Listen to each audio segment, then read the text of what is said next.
Good morning दोस्तों। ठीक है, अभी हम पॉलिटी का अपडेटेड पार्ट देखते हैं। ठीक है, तो राहुल सर की क्लास में आपका स्वागत है। कैसे हैं आप लोग? सब मस्त, सब बढ़िया, सब फर्स्ट क्लास। तो ठीक है, अपडेटेड क्लास देखते हैं, समय नहीं लेंगे बहुत ज़्यादा। ठीक, इसमें क्या है, मैंने पॉलिटी में बताया था क्या पूछता है। करंट पे तो कोशिश करता ही करता है, लेकिन ज़्यादातर कोशिश उसका किस पे होता है, तो जो स्टैटिक पर्सन होते हैं, ठीक है, स्टैटिक पर्सन पे ज़्यादा फोकस करता है। तो इसलिए हम क्या कर रहे हैं, पॉलिटी हम कैसे पढ़ रहे हैं, हम करंट को तो देख ही रहे हैं, जो स्टैटिक पोर्शन का जो पार्ट है, ठीक है, साथ साथ में वो भी हम कवर कर रहे हैं। और कोशिश यही हो रही है, जो अभी तक का ट्रेंड रहा यूपीएससी का, ठीक है, हम उसी ट्रेंड को क्या कर रहे हैं, फॉलो कर रहे हैं। और पीटी के जो पीटी 365 का जो सीरीज है, उसमें ये वीडियो जो होगा वो नेक्स्ट वीडियो होगा। अब आपके पास समय बहुत कम बचा है, उम्मीद करता हूँ कि कम से कम ये वीडियो 2 से 3 बार देख लीजिएगा। ठीक है, ये आपके लिए काफ़ी हेल्पिंग होगा। तो वेट ज़्यादा नहीं कराएंगे, फिर शुरू करते हैं। चलिए, देखो यार, राज्य व्यवस्था शुरू करते हैं। ठीक है, राज्य व्यवस्था में प्रस्तावना से शुरू करते हैं। ठीक है, प्रस्तावना समाजवादी एवं पंथ निरपेक्ष शब्द। तो ये 2 शब्द जोड़े गए हैं। कभी कभी आपको शब्दों की डिफिनेशन भी पूछता है कि शब्द क्या है। तो जो पंथ निरपेक्ष शब्द है, पहले ये समझिए, जो भारत की प्रस्तावना में है, इसका क्या मतलब है। इसका मतलब यह है कि राज्य का अपना कोई धर्म नहीं होगा। जैसे राज्य का कोई अपना धर्म नहीं होगा कि हम कि हिंदू हैं, मुस्लिम हैं, ये हैं, कोई धर्म नहीं होगा। ठीक है, लेकिन भारत का जो है, याद रखिएगा, धर्म तो नहीं हमारे यहाँ, लेकिन भारत जो है वो सकारात्मक पंथ निरपेक्ष को अपनाता है। सकारात्मक में क्या होता है, राज्य का कोई धर्म नहीं होता, लेकिन राज्य सभी धर्मों को एक समान देखता है। ठीक है, और एक होता है नकारात्मक धर्मनिरपेक्ष। उसमें क्या होता है, उसमें राज्य बिल्कुल ही मतलब नहीं रखता है। ठीक है, धर्म से बिल्कुल मतलब ही नहीं होता, ना किसी प्रकार की कोई हेल्प पहुंचाता है। तो याद रखिएगा, भारत में सकारात्मक है, धर्मनिरपेक्ष है, इसके अंतर्गत वो सभी को हेल्प पहुंचा सकता है, लेकिन वो हेल्प क्या होनी चाहिए, किसी प्रकार का पक्षपात नहीं होना चाहिए। दूसरा है समाजवाद। समाजवाद हम बात करते हैं, तो समाजवाद का यहाँ पे तात्पर्य यह हुआ कि भारत में मिश्रित समाजवाद है। ठीक है, यानी समाजवाद वो होता है जहाँ पे, ठीक है, मतलब भारत के संदर्भ में समाजवाद वो समाजवाद है जहाँ पे जो निजी निवेशक हैं, ठीक है, या जो निजी उद्यमी हैं, या फिर जो प्राइवेट सेक्टर हैं, उनको रोका नहीं जाएगा, उनको भी पूरा मौका दिया जाएगा उत्पादन करने में। संसाधनों पर हमारा ही या गवर्नमेंट का सिर्फ अधिकार नहीं होगा, उनका भी अधिकार होगा। तो समाजवाद मिश्रित समाजवाद है हमारे यहाँ। ठीक है, 2 तरीके का, पंथ निरपेक्ष और समाजवाद। और आप देखेंगे ये जो शब्द हैं दोनों, जो पंथ निरपेक्ष और समाजवाद, ये किस आर्टिकल के, सॉरी, किस संविधान संशोधन द्वारा जोड़ा गया था, तो 42वां संविधान संशोधन करके हमारी प्रस्तावना में ये जोड़ा गया था। तो इनकी जानना बहुत ज़रूरी है। ठीक है, तो इतना हमने जान लिया। अब ये बाकी तो बात हो जाती है कि प्रस्तावना संविधान का हिस्सा है कि नहीं है, क्यों बाद में जोड़ा गया था।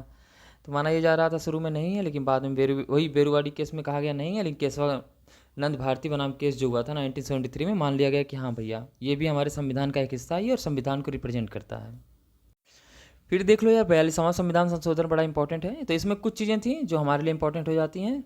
क्या क्या हुआ था, 42वां संविधान संशोधन को लघु संविधान भी कहा जाता है। ठीक, और इसके अंतर्गत आप देखेंगे प्रस्तावना, ठीक है, करीब 40 अनुच्छेदों और में संशोधन किया गया था, और इसके अंतर्गत 7वीं अनुसूची में भी संशोधन किया गया था। ठीक है, 7वीं अनुसूची आप समझ रहे हैं ना, वही जिनमें शक्तियाँ बांटी गई हैं राज्य और केंद्र के लिए। तो जब इस सूची में बांटा गया, 7वीं अनुसूची में चेंजेस हुए, तो राज्य सूची में से संशोधन किया गया था, और राज्य सूची के कुछ विषय जो थे वो समवर्ती सूची में भेज दिए गए थे। जैसे ये पूछता है, याद रहना चाहिए, शिक्षा हो गया, वन्य जीव और पक्षियों का संरक्षण हो गया, 2 भार एवं माप, ये, और तीसरा हो गया, और न्याय का प्रशासन चौथा, और जितने भी न्यायालय हैं, ठीक है, सुप्रीम कोर्ट हाई कोर्ट को छोड़ करके, उन न्यायालयों का गठन व संगठन पहले राज्य सरकार ही इनका गठन कर सकती थी, लेकिन वर्तमान में समवर्ती सूची होने की वजह से छोटे मोटे न्यायालयों का गठन कौन, केंद्र सरकार भी कर सकता है।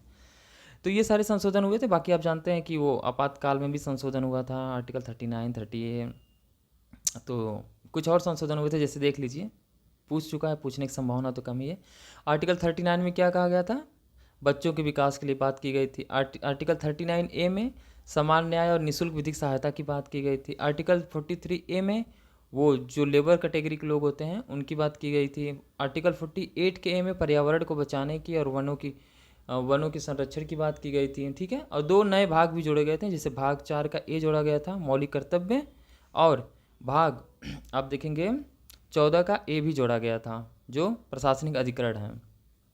तो इतना ठीक है, चलिए आगे बढ़ते हैं। फिर इसके बाद देखिए, फिर इसके बाद है भारत का ये 75 संविधान दिवस। संविधान दिवस कौन सा दिवस माना जाता है? जिस दिन हमारा संविधान क्या हुआ था, जिस दिन हमारा संविधान आप देखेंगे लागू हुआ था, उस दिन को हम किस रूप में देखते हैं? तो उस दिन को हम देखते हैं संविधान दिवस के रूप में। किसके रूप में? और ये कब मनाया गया था? 26 नवंबर को।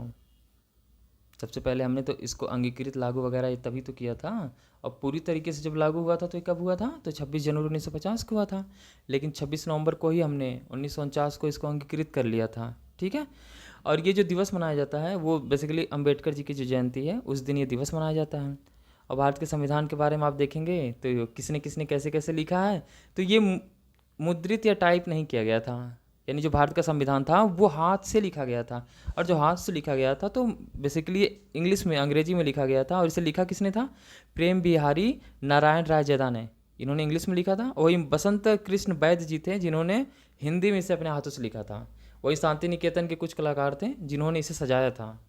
तो इस टाइप से भी कभी कभी प्रश्न पूछ सकता है, ऐसा नहीं है, क्योंकि यूपीएससी थोड़ा सा पैटर्न अपना चेंज कर रहा है। अभी देखिए, अल्पसंख्यक जो शैक्षणिक संस्थान थे, अलीगढ़ पे कुछ डिसीजन लिया गया है।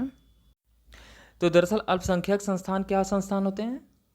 जो किसी अल्पसंख्यक द्वारा बनाए जाते हैं, लेकिन एक कंडीशन इसमें, अगर कोई भी कानून द्वारा, किसी कानून के द्वारा अगर कोई विद्यालय बनता है, विश्वविद्यालय बनता है, ठीक है, तो वो याद रखिएगा वो अल्पसंख्यक नहीं हो सकता, वो अल्पसंख्यक दर्जे का विश्वविद्यालय नहीं हो सकता, ठीक है। इसीलिए जो अलीगढ़ मुस्लिम विश्वविद्यालय हैं वो अल्पसंख्यक का दर्जा उसे नहीं दिया गया। क्यों? क्योंकि वो एक अधिनियम द्वारा स्थापित किया गया है। क्योंकि आपने पढ़ा होगा, अल्पसंख्यक दर्जा अगर किसी को दिया जाता है किसी इंस्टीट्यूट को तो उसका बहुत फ़ायदा होता है आर्टिकल 30 के अंतर्गत। जैसे उसमें आरक्षण वगैरह सब लागू नहीं होते हैं, उसके रूल्स रेगुलेशन जो भी होता है, वहाँ के जो अल्पसंख्यक होते हैं, मतलब जो टीचर जो हेड वगैरह होते हैं, वही क्या करते हैं? वही अपने नियमों से संचालन करते हैं, ठीक है। अब देखिए, जैसे कोई भी अल्पसंख्यक संस्थान, मैंने कहा ना आर्टिकल 30A के अंतर्गत, ठीक है। पहली बात तो अल्पसंख्यक माना किसे जाता है? तो अल्पसंख्यक 2 आधार पे माना जाता है, भाषाई आधार पे और धार्मिक आधार पे। यानी भाषा के आधार पे और धर्म के आधार पे जिनकी संख्या कम है उनको अल्पसंख्यक माना जाता है। भारत में अगर आप देखेंगे तो केंद्र सरकार ने, राज्य सरकार इसे घोषित नहीं करती, केंद्र सरकार ने घोषित किया है। और भारत में कितने 6 समुदायों को धार्मिक अल्पसंख्यक समुदाय के रूप में मान्यता दी गई है। और एक चीज़ याद रखिएगा, भारत का जो संविधान है, ठीक है, वो अल्पसंख्यक समुदायों की बात तो करता है लेकिन किसी प्रकार से उसे परिभाषित नहीं करता है। इस प्रकार के क्वेश्चंस पूछता है तो परिभाषित नहीं करता है। 6 समुदाय हैं, उसमें मुस्लिम, ईसाई, सिख, बौद्ध, पारसी और जैन, इन्हें अल्पसंख्यक का दर्जा प्राप्त है। साथ ही साथ इनके, आप तो जानते हैं, इनके राइट्स के लिए वगैरह, इनके अधिकारों के लिए आयोग भी बनाया गया है, जिसे राष्ट्रीय शैक्षणिक संस्थान आयोग भी कहा जाता है, ठीक है। यह अर्धन्यायिक संस्थान है, बस वही है, सिविल न्यायालय के संस्थान, सिविल न्यायालय की शक्तियाँ प्राप्त हैं, यही वगैरह वगैरह। हाँ, एक चीज़ देख लेते हैं कि अगर अल्पसंख्यक कोई संस्थान है, ठीक है, कोई माइनॉरिटी इंस्टीट्यूट है, अगर उसका अधिग्रहण किया जाता है तो क्या उसे मुआवजा देगा पड़ेगा? तो हाँ, आर्टिकल 30A का ए कहता है कि अगर आप ऐसा कुछ कर रहे हैं तो आपको उसे मुआवजा देना पड़ेगा, ठीक है। और दूसरा वही है कि आरक्षण की नीति यहाँ पे लागू करना ज़रूरी नहीं है। और तीसरा क्या है कि जो भी शिक्षा का अधिकार, याद रखिएगा, जो शिक्षा का अधिकार अधिनियम 2009 है यहाँ पे लागू नहीं होता, इंपॉर्टेंट है। शिक्षा का अधिकार अधिनियम यहाँ पे लागू नहीं होता, चाहे वो गवर्नमेंट से सहायता प्राप्त हो, चाहे वो सहायता प्राप्त ना हो। अब देखिए, ये जो लाउड स्पीकर पे आया था, क्या जो लाउड स्पीकर का लोग इस्तेमाल करते हैं, क्या ये धर्म का अनिवार्य हिस्सा है? तो नहीं है। तो जो धर्म का अनिवार्य हिस्सा नहीं है वो आर्टिकल 25 से 28 के बीच में नहीं आएगा। उस पर क्या, उस पर प्रतिबंध लगाया जा सकता है, उसे रोका जा सकता है, ठीक है। तो वही कहा गया है कि लाउड स्पीकर का उपयोग आर्टिकल 25 के अंतर्गत नहीं है। चाहे आप कुछ भी प्रार्थना करें, चाहे धार्मिक प्रवचन करें, चाहे मस्जिद हों, तो वहाँ पे इसे बैन किया जा सकता है। अब देखो ये अनुसूचित जातियों पे खिलाफ अत्याचार वगैरह आ रहा है, तो पहले जानते हैं कि जो अनुसूचित जातियां हैं वो क्या क्या भारत के संविधान ने इनके बारे में इन्हें परिभाषित किया है। तो याद रखिएगा, आर्टिकल 366 जो है वो इनको परिभाषित करता है। क्या करता है? परिभाषित करता है। और राष्ट्रपति के पास ये पावर होती है कि मतलब वो राज्यपाल से क्या करें, परामर्श करें, और परामर्श करने के बाद उस राज्य के कुछ समूहों को, ठीक है, या फिर कुछ वर्गों को अधिसूचित कर सकता है एससी के रूप में। याद रखिएगा, यानी राष्ट्रपति क्या कर सकता है, किसी को भी एससी घोषित कर सकता है। हाँ, बस वो होगा क्या कि उस वहाँ के राज्यपाल से वो परामर्श करेगा। दूसरा, सूची तो राज्यपाल अधिसूचित भी कर देगा, सूची भी बन जाएगी, लेकिन जो लिस्ट होगी, लिस्ट उसमें अगर कोई बदलाव करना होगा तो वो राष्ट्रपति नहीं कर पाएगा। उस सूची में बदलाव कौन करेगा? तो उस सूची में बदलाव संसद करेगी, और वो भी कानून बना करके। ठीक है। अब वही बात है कि अनुसूचित शब्द आया कब? अनुसूचित जाति शब्द तो ये सबसे पहले जो 1935 का भारत शासन अधिनियम 1935 का एक्ट था, उसमें इस शब्द को सबसे पहले इस्तेमाल किया गया था। ठीक है। और इनके लिए आप देखेंगे तो जो अस्पृश्यता होती है, छुआछूत वगैरह होती है, इनको रोकने के लिए गवर्नमेंट द्वारा काफ़ी एफर्ट भी किया गया है। ठीक है, सरकार ने भी एफर्ट किया। जैसे आर्टिकल 338 के अंतर्गत राष्ट्रीय आयोग का भी इनके लिए गठन है, संविधान ने ही किया है। वहीं अस्पृश्यता अपराध अधिनियम 1955 भी बना है, जिसमें आप क्या कर सकते हैं, इन्हें किसी प्रकार से मतलब छुआछूत करेंगे तो वो एक दंडनीय अपराध होगा। ठीक है। देखो यार, भारत का भी भारत के अभी जो 51 थे वो मुख्य न्यायाधीश बने हैं। ठीक है, तो मुख्य न्यायाधीश बने हैं तो कौन बने हैं? तो संजीव खन्ना जी मुख्य न्यायाधीश बने हैं। अभी राष्ट्रपति ने क्या किया, इन्हें शपथ भी दिलाई है। तो ये मुख्य न्यायाधीश भारत का बनता कौन है, क्या क्या रूल है, क्या नियम है? तो इसमें होता क्या है, इसमें वरिष्ठतम न्यायाधीश का सिद्धांत जो होता है उसे लागू किया जाता है। कहने का मतलब ये हो गया कि सुप्रीम कोर्ट में जितने भी जज हैं, ठीक है, उनमें जो सबसे वरिष्ठ होगा वो चीफ जस्टिस बनेगा। उनको हटने के बाद जो उसके बाद सबसे वरिष्ठ होंगे वो बनेंगे। तो ठीक है, तो इसमें कोई रूल नहीं है, वरिष्ठ वाला जो हटेंगे तो दूसरा कोई बन जाएगा जो सबसे सीनियर होंगे। ठीक है। हालांकि इस परंपरा को देखा जाए तो तोड़ा भी गया था 1964, 73, 1977 में इस परंपरा को तोड़ा भी गया था, लेकिन ऐसा कुछ भी नहीं है। अब होता क्या है, इनकी नियुक्ति जो होती है, तो पहले जो केंद्रीय विधि मंत्री और न्याय मंत्री होते हैं सिफारिश मांगते हैं, फिर इसके बाद प्रधानमंत्री के पास भेजा जाता है कि सर हाँ इनको बनाया जाए। तो प्रधानमंत्री क्या करते हैं, राष्ट्रपति को सलाह देते हैं। यहाँ देखो, प्रधानमंत्री सलाह दे रहे हैं, राष्ट्रपति को सलाह देते हैं, और राष्ट्रपति को सलाह देने के बाद फिर राष्ट्रपति क्या करता है, इनकी नियुक्ति करता है। क्या करता है, इनकी नियुक्ति करता है। और आर्टिकल जो वही है 124 का तो है, ये सुप्रीम कोर्ट के जो जज हैं, जो मुख्य न्यायाधीश हैं, उनकी नियुक्ति की भी बात करता है। और इसमें कुछ कॉलेजियम सिस्टम आता है। तो कॉलेजियम याद रखना है यार दोस्त, कॉलेजियम कब आया था? तो 3 जजेस केस में कॉलेजियम सिस्टम आया था। इस कॉलेजियम सिस्टम के अंतर्गत ही वर्तमान में हाई कोर्ट और सुप्रीम कोर्ट के अन्य जजों की नियुक्ति की जाती है, मुख्य न्यायाधीश को छोड़ करके। किसको छोड़ करके? मुख्य न्यायाधीश को छोड़ करके बाकियों की नियुक्ति कॉलेजियम के अंतर्गत ही की जाती है, डायरेक्ट गवर्नमेंट नहीं करती। ये कॉलेजियम ही क्या करता है, ये कॉलेजियम में गवर्नमेंट को कुछ नाम रिकमेंड करता है, बेसिकली राष्ट्रपति को नाम रिकमेंड करता है, और राष्ट्रपति क्या करता है, ऐसे नामों पे मुहर लगाता है। और अगर राष्ट्रपति चाहें तो एक बार इसे रिटर्न भी कर सकते हैं। ठीक है, एक क्या रिटर्न कर सकते हैं कई बार, लेकिन अगर एक ही नाम बार बार दिया जा रहा है सुप्रीम कोर्ट के कॉलेजियम द्वारा, अगर कॉलेजियम द्वारा एक ही नाम बार बार दिया जा रहा है, तब तो राष्ट्रपति को उस व्यक्ति को जज बनाना ही पड़ेगा। ठीक है, ये है।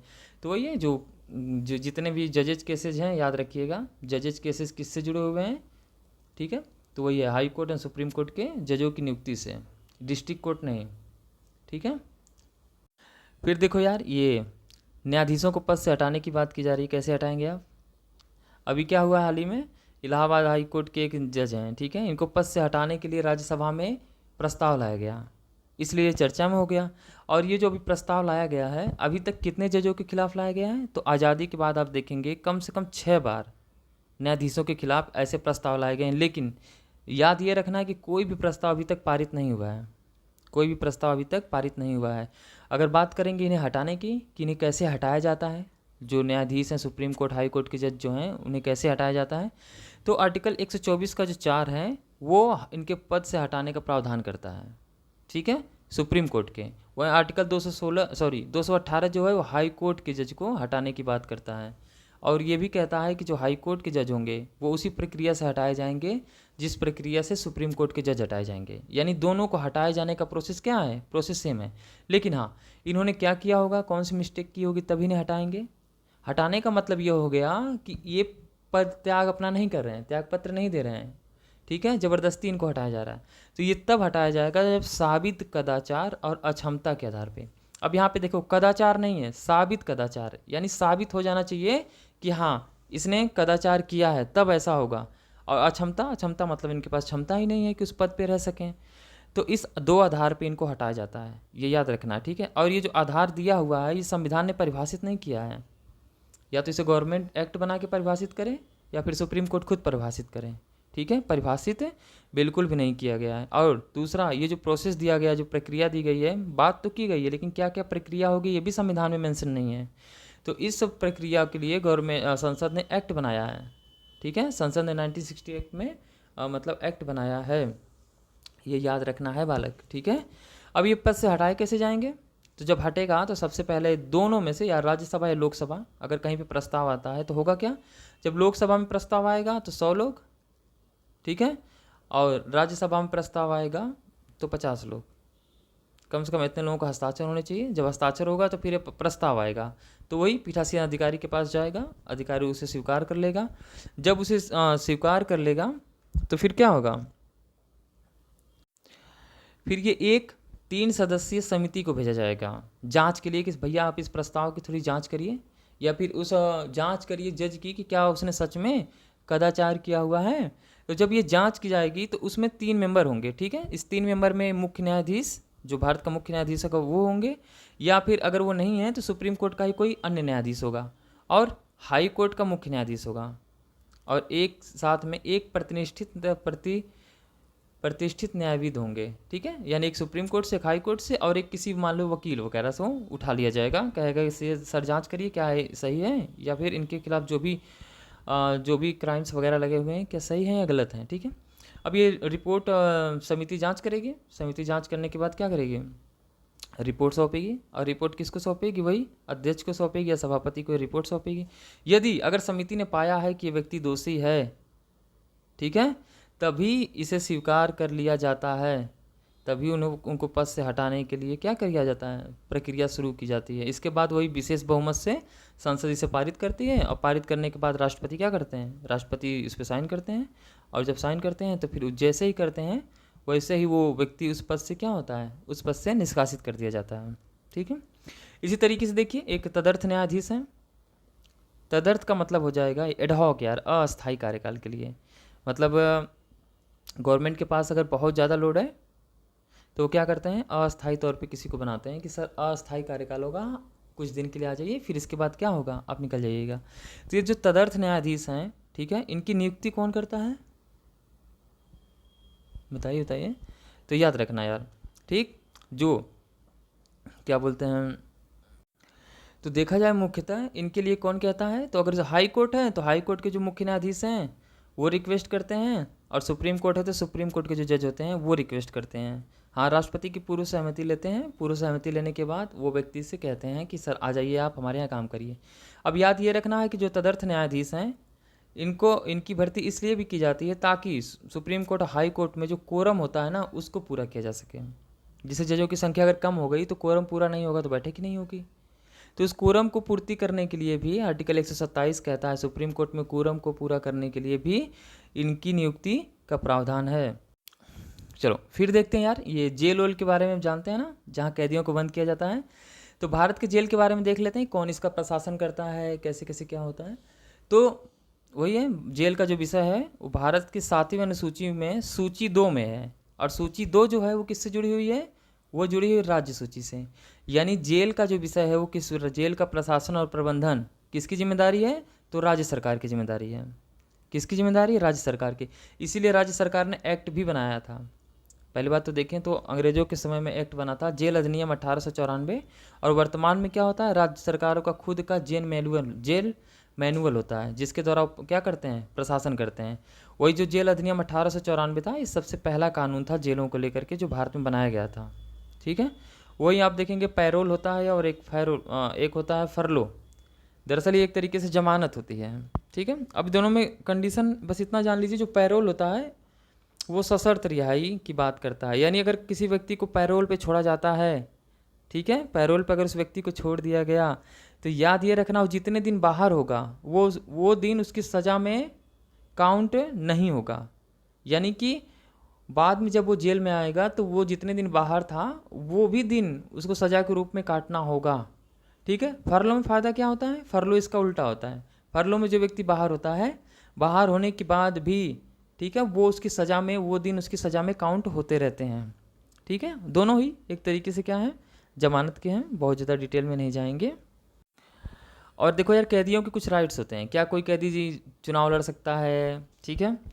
तो यही बात है कि आरपीए एक्ट का जो 1951 की जो धारा है 8(3), वही कहती है अगर किसी व्यक्ति को 2 साल से अधिक के लिए सज़ा मिल गई तो वो चुनाव नहीं लड़ सकता, उस दौरान नहीं लड़ सकता, ठीक है। बाद में वो 6 साल के बाद लड़ सकता है, लेकिन हाँ उस दौरान वो चुनाव नहीं लड़ सकता। और अगर ये व्यक्ति जमानत पर भी है, जमानत पर भी तभी चुनाव नहीं लड़ सकता, ठीक है। वहीं अगर कोई व्यक्ति कैदी बना लिया जाता है तो क्या वो वोटिंग कर सकता है, क्या मतदान कर सकता है, तो कहा गया नहीं, वो मतदान नहीं कर सकता। क्या नहीं कर सकता, मतदान नहीं कर सकता। लेकिन एक व्यक्ति ऐसा भी होता है जिसने अपराध न किया हो, यानी प्रिवेंटिव डिटेंशन वाले, निवारक निरोध वाले, क्या ऐसा व्यक्ति मतदान कर सकता है, तो हाँ ऐसा व्यक्ति मतदान करने का हकदार होता है, ठीक है। और ये जितने भी राइट्स दिए गए हैं ये संविधान में मेंशन नहीं है, ये एक्ट बनाया गया है, आरपीए एक्ट 1951, उसी में इसकी बात की गई है, ठीक है।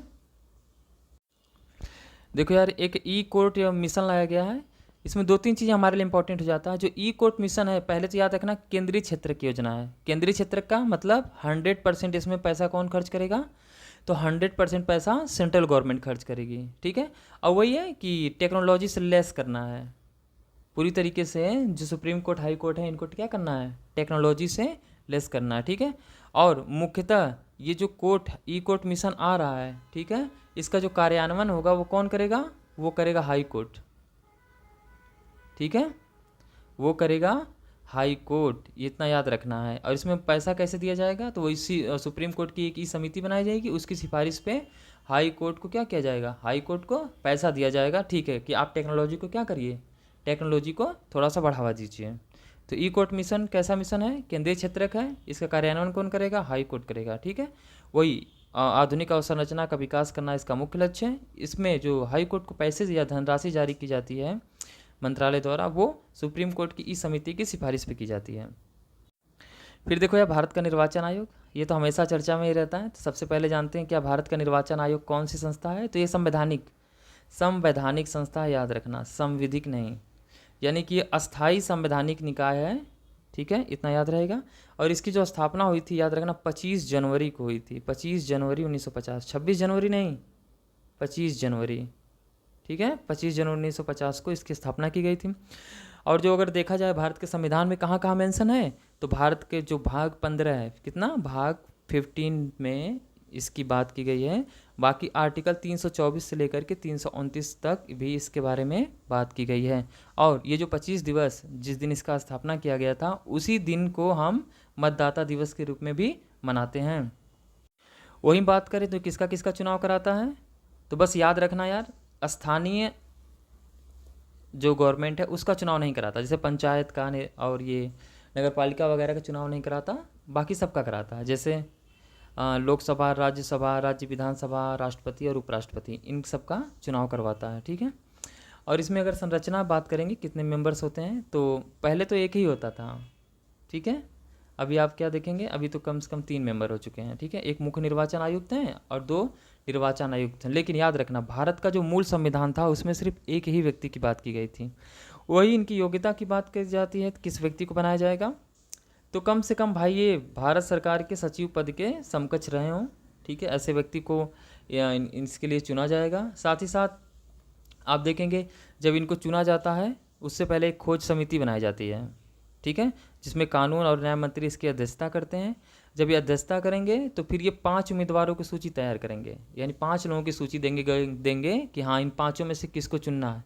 इसके बाद एक चयन समिति होती है, इस खोज समिति में जो 5 उम्मीदवारों को नाम दिया जाता है, तो एक चयन समिति होती है जिसमें देखिए जिसके हेड प्रधानमंत्री जी हैं, फिर लोकसभा में विपक्ष का नेता और प्रधानमंत्री द्वारा नामित एक केंद्रीय मंत्री, 3 सदस्य इसमें होते हैं।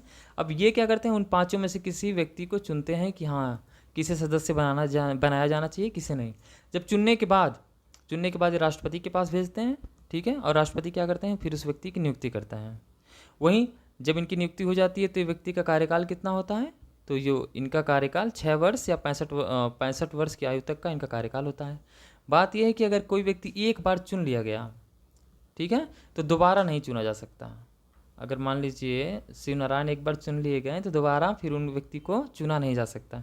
इसके बाद वही अपना त्यागपत्र वगैरह या राष्ट्रपति को देंगे, और अगर त्यागपत्र नहीं दे रहे हैं, इनको हटाना ही है, लग रहा अब हटाना ही चाहिए, तो कैसे हटाया जाएगा, तो जैसे सुप्रीम कोर्ट के न्यायाधीश को हटाया जाता है, ठीक है, वैसे ही हटाया जाएगा। लेकिन वैसे हटाया जाएगा सिर्फ किसको, जो मुख्य निर्वाचन आयुक्त है, ठीक है, उसको हटाया जाएगा। बाकी जो सदस्य हैं उनको कैसे हटाया जाएगा, तो उनको राष्ट्रपति हटा सकता है, लेकिन उसके लिए कौन सिफारिश करेगा, तो उसके लिए मुख्य निर्वाचन आयुक्त सिफारिश करेंगे, और राष्ट्रपति क्या करेंगे, राष्ट्रपति उन्हें के पद से हटा देंगे। ठीक है यार, ये एनजीओ की बात कर रहे हैं, ठीक है, जो नॉन गवर्नमेंटल ऑर्गेनाइजेशंस होते हैं, ठीक है, जो लोगों की हेल्प वगैरह करने के लिए बनाए जाते हैं। दरअसल इनका ये संगठन ही होते हैं, लेकिन इनका मुख्य काम क्या होता है, इनका मुख्य काम ये होता है कि लाभ नहीं कमाना है। ठीक है, तो अब लाभ नहीं कमाना है तो ये संगठन कौन कौन बना सकता है, तो देखिए ये समवर्ती सूची का विषय है, 7वीं अनुसूची के अंतर्गत ये समवर्ती सूची का विषय है। यानी कि इनके लिए जो रूल्स रेगुलेशन हो सकते हैं वो संसद भी बना सकती है और राज्य सरकार भी बना सकती है।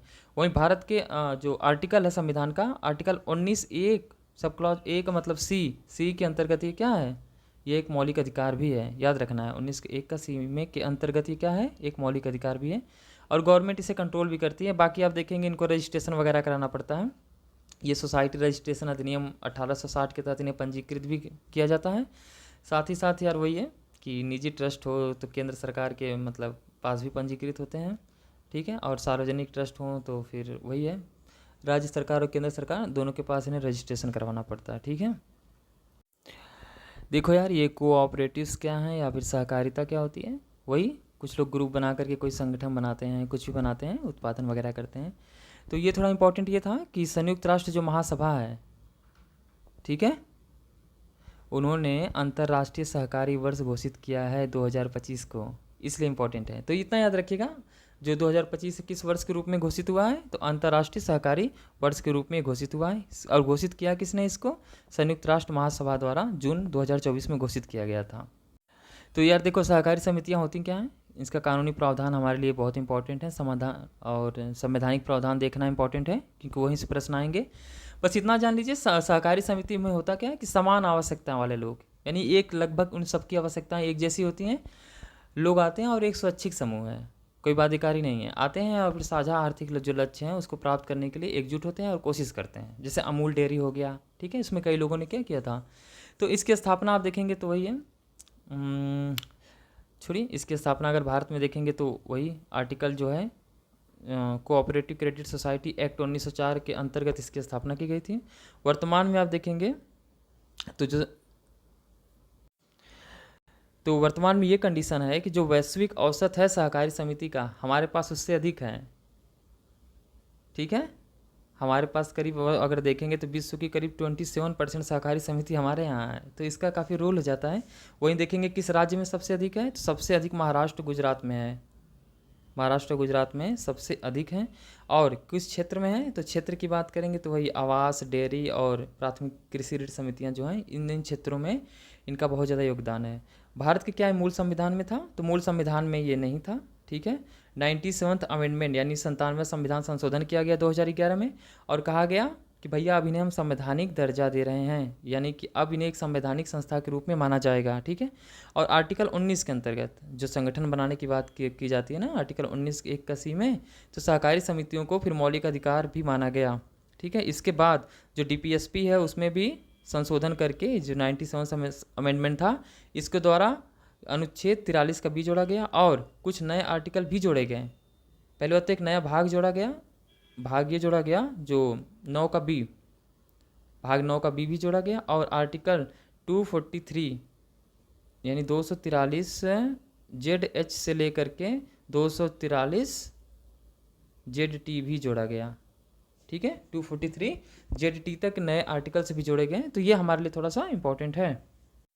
और एक चीज़ और इम्पोर्टेंट है कि जो ये समितियां बनाई जाती हैं ना, इनको गवर्न कौन करता है, इनका प्रशासन कौन देखता है। तो देखिए, एक होता है राज्य सहकारी समिति, वो सिर्फ उसी राज्य में काम करेगी। जैसे यूपी में अगर कोई राज्य सहकारी समिति हम किसी को कह रहे हैं तो सिर्फ राज्य से यहीं पे काम करेगी, यूपी में ही। तो ऐसी जो राज्य सहकारी जो समितियां होती हैं, इनको कंट्रोल कौन करता है, इनको कंट्रोल करता है राज्य सरकार, और राज्य सूची के अंतर्गत आती हैं।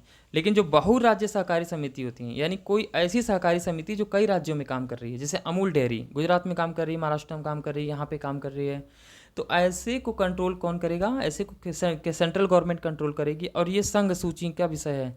हमें बस ये याद रखना है कि बहुराज्य सहकारी समितियां संघ सूची का विषय हैं, राज्य सहकारी समितियां राज्य सूची का विषय हैं।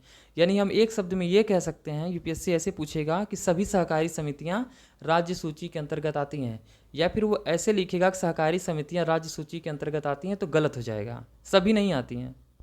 जो बहुराज्य सहकारी समितियां होती हैं वो किसके अंतर्गत आती हैं, वो संघ सूची के अंतर्गत आती हैं, ठीक है। देखो यार, यूपीएससी का पेपर सॉल्व करना है तो उसका तरीका यही है कि कम से कम हमारे पास जो छोटी छोटी इन्फॉर्मेशन है उनको हम कनेक्ट कर पाएँ, जोड़ पाएँ, समझ पाएँ। जैसे ये दोनों क्या कह रहे थे, ये दोनों यही कह रहे हैं कि जो सभी सहकारी समितियां हैं ये राज्य सूची का ही मात्र विषय नहीं है, ठीक है। तो जो चीज़ें हिडन है, जो उसे देख पाएगा वही यूपीएससी क्लियर कर पाएगा, ठीक है। चला आगे बढ़ा जाए। फिर देखो यार, ये नगर पालिका और जैसे नगर निगम के बारे में है, तो थोड़ा सा भारतीय शहर के बारे में है। भारत के जितने भी शहर बसे हैं, जितना भी भारत का क्षेत्रफल है, उसमें 3% पे बसे हैं बस। और वही इनकी जीडीपी में देखेंगे तो करीब 60% का इनका योगदान है। तो ये थोड़ा सा इंपॉर्टेंट हो जाता है। तो भारत में जो शहर हैं, ठीक है, इनके लिए नगर निगम वगैरह बनाया गया है, ताकि वो एक तरीके से वहाँ के स्थानीय गवर्नमेंट ही समझ लीजिए। वो क्या करते हैं, स्थानीय शासन देखती है, प्रशासन वहाँ का देखती है, मार्केट कब लगेगा कब नहीं लगेगा वगैरह वगैरह, ये सारी चीज़ें भी मैनेज करते हैं, ठीक है। तो ये जो 74th अमेंडमेंट 1992 में किया गया था, उसके अंतर्गत इन्हें एक संवैधानिक यानी स्थानीय शासन को एक संवैधानिक दर्जा दिया गया था, ठीक है। और भारत में अगर आप बात करेंगे ये नगर निगम वगैरह कब आए, ठीक है, या फिर ये गांव का शासन या स्थानीय शासन कब था, तो हम जब चोल के काल में देखते हैं, जो चोल था, चोल के काल में एक अभिलेख प्राप्त होता है, उत्तर मेरूर अभिलेख, ठीक है, जो राजा प्रांतक प्रथम थे उनसे जुड़ा हुआ है। उन्होंने उसमें सबसे पहले क्या है, गांव के स्वशासन की बात का उल्लेख मिलता है। ये प्रश्न पूछता है, इसलिए याद रखना, ठीक है। ये और ऋग्वेद में वही सभा समिति विदत ये सब छोड़ दो, ये हमारे लिए इंपॉर्टेंट है। दूसरा, ये नगर निगम वगैरह बनाए गए तो कब बनाए गए भारत में, पहले तो चोल को छोड़ दीजिए, चोल के बाद तो समाप्त हो गया। इसके बाद जो मद्रास है, जब ब्रिटिश आए तो आधुनिक भारत में सबसे पहले 1687 में 1687 में मद्रास में पहली बार नगर निगम का गठन किया गया। किसका गठन किया गया, ये नगर निगम का गठन किया गया। और अगर भारत में देखेंगे आप, जो लॉर्ड रिपन है, ठीक है, लॉर्ड रिपन, इन्होंने इस पर बहुत काम किया, इसलिए आप लॉर्ड रिपन को क्या कहा जाता है, लॉर्ड रिपन को इसका जनक भी कहा जाता है। साथ ही साथ, ठीक है, ये जो लॉर्ड रिपन का जो प्रस्ताव लाया गया था, इसे ही स्थानीय शासन का मैग्ना कार्टा भी कहा जाता है, ठीक है। वही बात है, नगर निगम के पास देखेंगे इनके पास क्या क्या पावर हैं, तो राज्य डिस्ट्रीब्यूट करते हैं अपने पावर। तो ये इनके पास पावर ये है कि पहली बात तो संविधान की 12वीं अनुसूची में इनके बारे में मेंशन है। साथ ही साथ इनके पास 18 विषय हैं, 18 क्षेत्रों में क्या कर सकते हैं, ये कार्य कर सकते हैं। और इन्हें कौन सौंपेगा, ये कार्य जो इनको सौंपा जाता है वो सेंट्रल गवर्नमेंट द्वारा नहीं सौंपा जाता, किसके द्वारा सौंपा जाता है, तो राज्य सरकार द्वारा इन्हें क्या किया जाता है, इन्हें सौंपा जाता है, ठीक है। कुछ अन्य महत्वपूर्ण चीज़ें थी, थोड़ा सा ध्यान देते हैं। ई दाखिल पोर्टल याद रखिएगा किससे संबंधित है, तो उपभोक्ताओं का जो समस्याएं प्रॉब्लम्स हैं उसको निपटारा करने के लिए ई दाखिल पोर्टल लाया गया है। अमृत ज्ञान कोश पोर्टल क्या है, ये किसके लिए है, ये शिक्षकों के लिए है, ठीक है, शिक्षकों को ट्रेनिंग देने के लिए है। दरअसल जानना जरूरी होता है, कभी कभी ऐसे पूछ लेता है, ठीक है, तो एक एक लाइन जान जाते हैं इनके बारे में। देखो यार, दरअसल हमें करना क्या है, हमें अपने पढ़ने का दायरा बढ़ाना है। जैसे क्या है, कवरअप हम बहुत ज़्यादा करेंगे, लेकिन जैसे टॉपिक बहुत ज़्यादा कवर करेंगे, जैसे ई दाखिल देख रहे हैं अमृत ज्ञान कोश पोर्टल, बस बहुत डीप नहीं जाएंगे इसमें। जहाँ जिसे जितना जानने की आवश्यकता होगी बस उतना ही जानेंगे। जैसे ये दाखिल पोर्टल क्या है, बस इतना जान लिया। अमृत ज्ञान कोश पोर्टल क्या है, बस इतना जान लिया, हो गया क्या। कभी भी प्रश्न आएंगे तो हमारे प्रश्न यहाँ से गलत नहीं होंगे। साथ ही मेंस में, इंटरव्यू में, वहाँ भी हमारे लिए क्या करेगा, काफ़ी हेल्पफुल होगा। फिर यार देखो ये अरे सॉरी, ये एडमैन ट्रस्ट बैरोमीटर क्या है। पहले तो ये जान लेना कौन जारी करता है। विश्व आर्थिक मंच बहुत महत्वपूर्ण संस्था है, यानी एडेलमैन ट्रस्ट बैरोमीटर कौन जारी करता है, विश्व आर्थिक मंच। ये बैरोमीटर है, तो कहीं जियोग्राफी में मत पहुंच जाना। ये बैरोमीटर क्या बता रहा है, ये बता रहा है कि किसी देश में वहाँ की सरकार, मीडिया, इन सब पे, एनजीओ पे लोग कितना विश्वास करते हैं, उस देश के लोग कितना विश्वास करते हैं, वो इसकी जांच करता है। इसे जारी कौन करता है, विश्व आर्थिक मंच। ठीक है। भारत में को आप देखेंगे तो भारत अभी इसने सिर्फ 28 देशों को ही सर्वेक्षण में शामिल किया था। भारत की कौन सी रैंकिंग है, तो भारत की इसमें तीसरी रैंकिंग है। पहली रैंकिंग कौन है, चीन है, और दूसरी रैंकिंग इंडोनेशिया। भारत का स्थान तीसरे नंबर पे आता है, सोच लो भाई साहब। फिर देखो यार, ये राज्य में संसदीय सचिव, ठीक है। बस याद ये रखना है कि जो राज्य का संसदीय सचिव एक तरीके से IAS ऑफिसर ही होते हैं, इनका जो दर्जा होता है ना, किसके समान होता है, ये राज्य मंत्री के समान दर्जा रखते हैं। किसके समान रखते हैं, तो राज्य मंत्री के समान ये दर्जा रखते हैं। अच्छा, क्या इनका संविधान में मेंशन था, तो इस पद का संविधान में मेंशन नहीं है, ये याद रखिएगा। ठीक है। इसके बाद देखिए एक और है, अनिश्चित काल के लिए स्थगन, यानी कि पार्लियामेंट है, पार्लियामेंट की बैठक हो रही है। अब उस बैठक को दो तरीके से रोका जाता है। ठीक है। पहला क्या है, जो अध्यक्ष क्या कहेगा, वो कहेगा कि ठीक है, अगली बैठक मान लीजिए किसी स्पेसिफिक डेट को होगी, मान लीजिए कह देगा कि अगली बैठक 10 मई को होगी। ठीक। और दूसरा वो क्या कहता है, दूसरा वो क्या करता है, वो बैठक को स्थगित कर देता है, वो कहता है अगली बैठक भविष्य में होगी, बस डेट नहीं बताता है। तो ये अनिश्चित काल के लिए हो गया। तो अनिश्चित काल के लिए स्थगन कहाँ पे होता है, ठीक है, या तो संसद में होगा या फिर विधानमंडल में होगा। ठीक है, वही विधानसभा में होगा। तो संसद में कौन करेगा, वही जो इसके पीठासीन अधिकारी हैं, राज्यसभा में सभापति और लोकसभा में जो उसके अध्यक्ष होंगे। यहाँ राष्ट्रपति नहीं करते हैं। यहाँ पे स्थगन की बात कर रहा है, सत्र की बात नहीं कर रहा है। सत्र को बुलाना और सत्र की समाप्ति करना ये किसका काम है, तो ये राष्ट्रपति का काम है। लेकिन जो बैठक होती है संसद में, उस बैठक का स्थगन करना ये किसके अंडर में आता है, तो वहाँ के जो पीठासीन अधिकारी होते हैं वो उनके अंदर में आता है। ठीक है। बाकी अनिश्चित काल के लिए होता है, पीठासीन अधिकारी जब चाहे तब इसकी बैठक क्या कर सकता है, पुनः बुला सकता है। फिर देखो ये विशेषाधिकार प्रस्ताव चर्चा में था। क्या होता है, जैसे जो भी प्रतिनिधि हमारे चुन के जाते हैं या संसद में होते हैं, बहुत से लोगों को बहुत से विशेष अधिकार मिले हुए हैं, स्पेशल राइट्स मिले हुए हैं, जो हमें एक सामान्य व्यक्ति को नहीं मिलता। किसको नहीं मिलता, तो जो सामान्य व्यक्ति को नहीं मिलता है। ठीक है। लेकिन ये जो अधिकार उन्हें प्राप्त हुआ है, किसी भी कानून उनमें मेंशन नहीं है, इसके लिए भी कोई कानून नहीं बनाया गया है। बस हाँ, ये जो अधिकार उनको आर्टिकल 105 और सिविल प्रक्रिया संहिता 1908 और संसदीय परंपराओं इत्यादि से प्राप्त होता है। तो कभी कभी इनके अधिकारों का हनन भी होता है। जब इनके अधिकारों का हनन होता है तो संसद में प्रस्ताव लाते हैं, तो एक विशेषाधिकार प्रस्ताव कहलाता है, जिस पे बात होती है, बहस होती है। ठीक है। और कुछ डिसीजंस लिए जाते हैं। और एक होता है देखिए अनुपूरक योगदान, चर्चा में एक और है, एक अनुपूरक योगदान। तो होता क्या है, सॉरी अनुदान होता क्या है, मैंने बताया था एक ऐसा अमाउंट होता है जो किसी को देने के बाद, ठीक है, आप उसकी भलाई के लिए देते हैं और भूल जाते हैं कि वो आपको रिटर्न करेगा। तो एक तरीके से समझिए वही अनुदान हो गया। तो अनुदान की जब बात करेंगे तो यार देखो, अब ये जो अनुदान है कभी मिलाने के लिए दे सकता है। जैसे अनुपूरक योगदान, अनुपूरक अनुदान हुआ, सॉरी यार, एक अतिरिक्त अनुदान हुआ और एक अधिक अनुदान हुआ। 3 तरीके के अनुदान हो गए। तो ये तीनों के तीनों किस में है, तो ये तीनों के तीनों जो है आर्टिकल 115 में है। तो अब जो ये अनुपूरक वाला है, ये इसकी मांग तब की जाती है जब उस वित्त वर्ष के लिए संसद द्वारा किसी विशेष सेवा हेतु पहले से अधिकृत आवंटन पर्याप्त नहीं पाया जाता है। यानी कि अगर कोई मान लीजिए परियोजना है, ठीक है, अगर उसे वित्त दिया गया और ये देखा गया कि यार जो इसको पैसा दिया जा रहा है ये पैसा पर्याप्त नहीं है, तब इसके लिए अनुपूरक अनुदान की मांग की जाती है। ठीक है। दूसरा, जो अतिरिक्त अनुदान की मांग की जाती है, ये किसी पुरानी योजना के लिए की जाती है, वो उस दौरान के बजट में मेंशन नहीं होता है। ठीक है। कहा यह जाता है कि सर जो भी आपने नई सेवाएं शुरू की गई थी उसमें अतिरिक्त व्यय की आवश्यकता है, मतलब हमें और पैसा चाहिए तभी हम उसे पूरा कर लग सकते हैं, तो अतिरिक्त अनुदान होता है। यानी अतिरिक्त अनुदान होता है, नई परियोजना नहीं होती, ये पुरानी परियोजनाओं से जुड़ी होती है। ठीक है। उसी तरीके से अधिक अनुदान क्या होता है?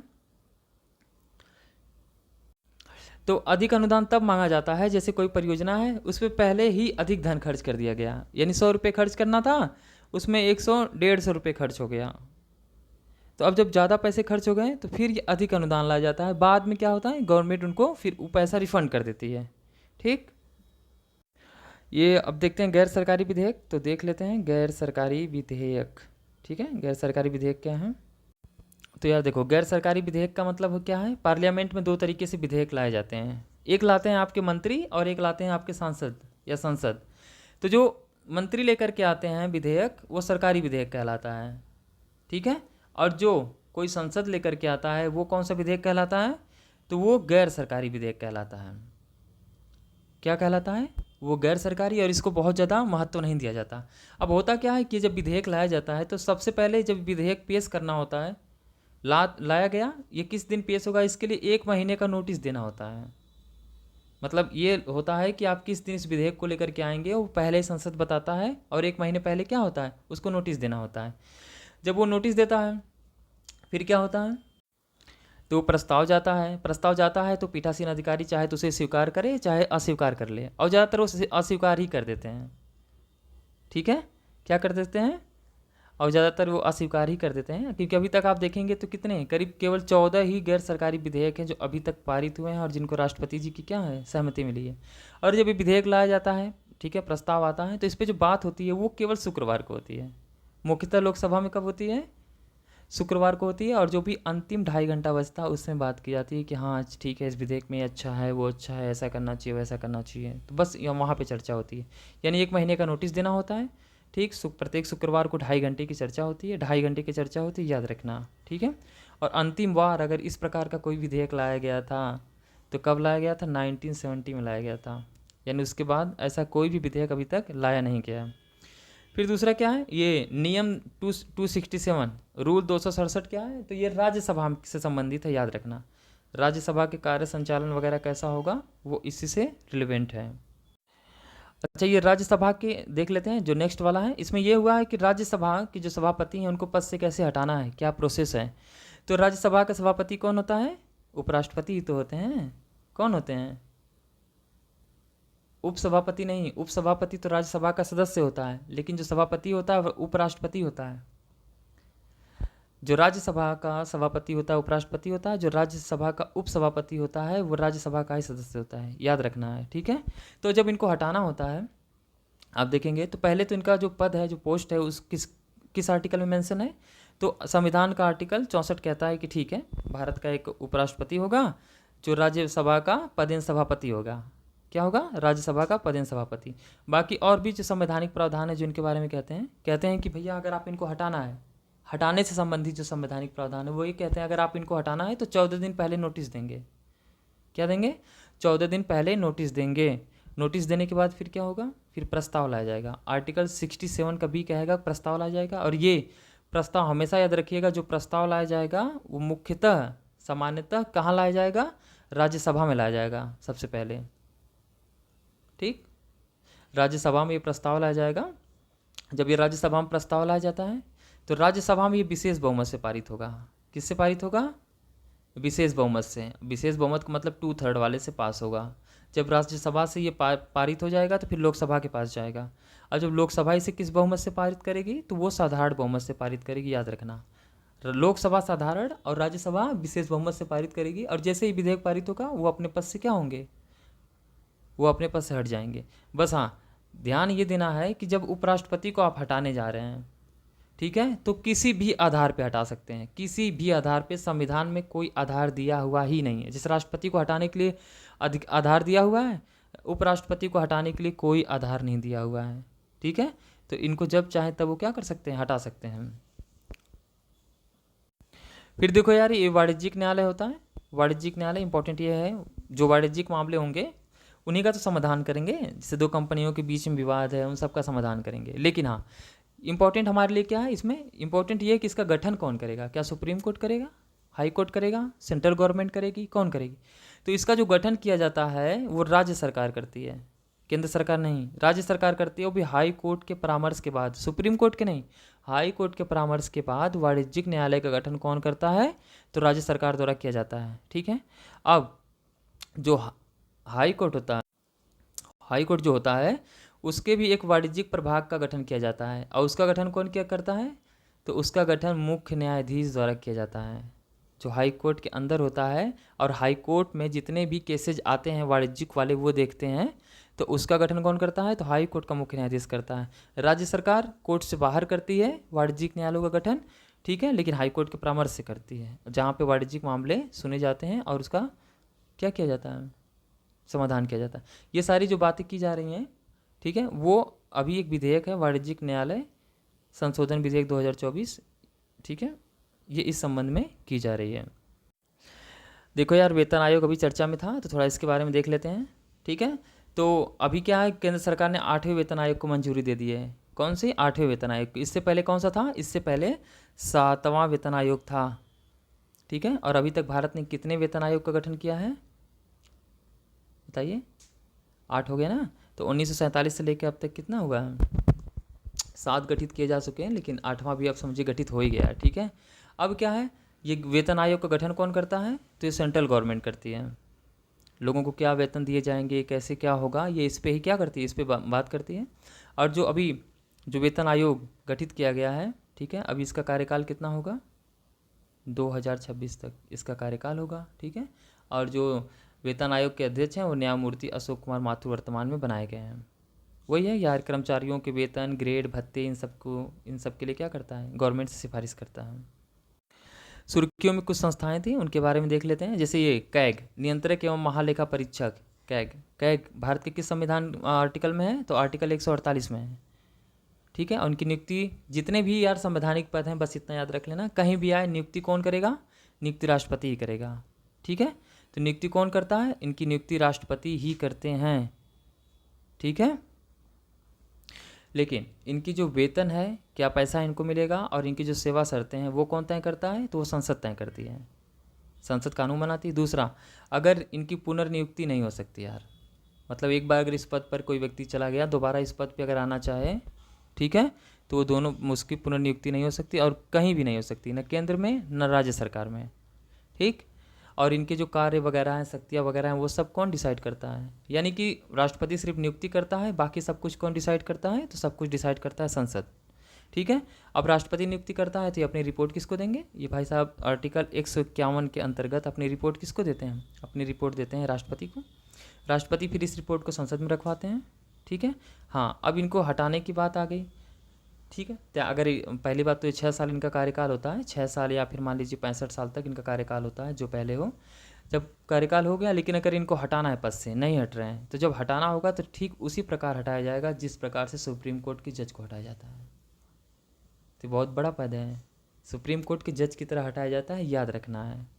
ठीक है, फिर यार देखो ये राज्य वित्त आयोग, तो क्या राज्य वित्त आयोग भारत के मूल संविधान में था, मूल संविधान में नहीं था, याद रखना है। किस में नहीं था, मूल संविधान, जो 26 जनवरी 1950 को हमारा संविधान बना था, जो था, या जिसमें संशोधन नहीं हुआ था, उस संविधान में राज्य वित्त आयोग नहीं था, सेंट्रल वाला वित्त आयोग था। ठीक है, तो इसको कब बनाया गया, इसको आर्टिकल 243 के अनुसार राज्यपाल इसका गठन करता है। ठीक है, और ये 73वां 73 जो था अमेंडमेंट, उसके द्वारा इसे बनाया गया था। वही है, पर जो स्थानीय गवर्नमेंट है वो उसकी समीक्षा करता है।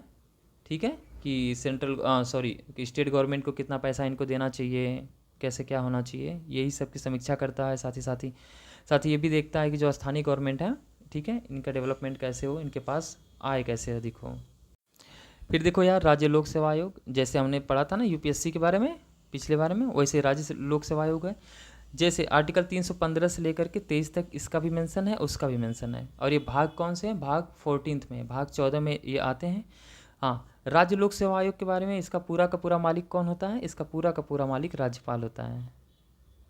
इसका कौन होता है, लेकिन याद रखना, नियुक्ति तो राज्यपाल करता है, लेकिन इसको अगर जब पद से हटाना होता है या जो अपना ये त्यागपत्र देता है, तो ये त्यागपत्र किसको देता है, ये अपना त्यागपत्र राष्ट्रपति को देता है बालक, ये याद रखना। नियुक्ति कौन करता है? राज्यपाल। त्यागपत्र किसको देता है? राष्ट्रपति को देता है।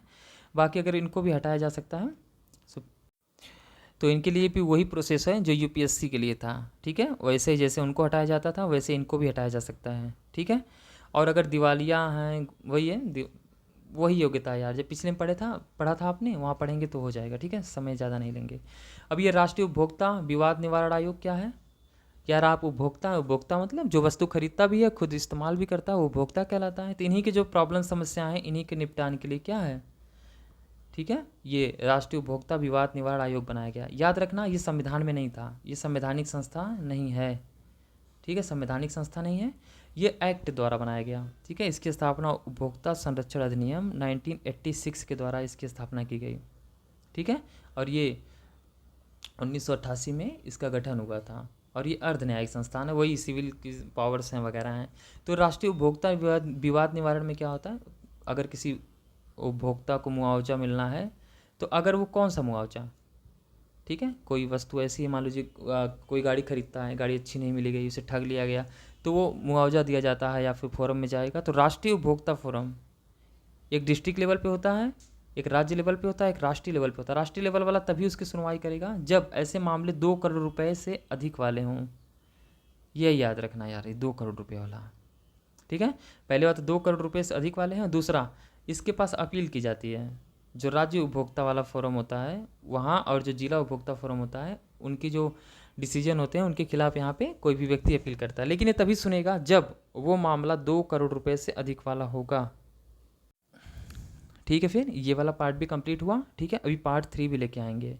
देखिए कोशिश हमने किया है बहुत कम समय में ये कंप्लीट हो जाए। अगर आप इसे एक बार थोड़ा सा अगर सुनना होगा तो थोड़ा स्लो मोशन में सुनिएगा। स्लो मतलब जैसे नॉर्मली चल रहा है वैसे ही। दोबारा आप चाहें तो इसे डबल की स्पीड में करके भी सुन सकते हैं, ठीक है दोस्त। तो पार्ट 3 लेकर के आएंगे, बहुत जल्द लेकर के आएंगे, ठीक है। Thank you so much.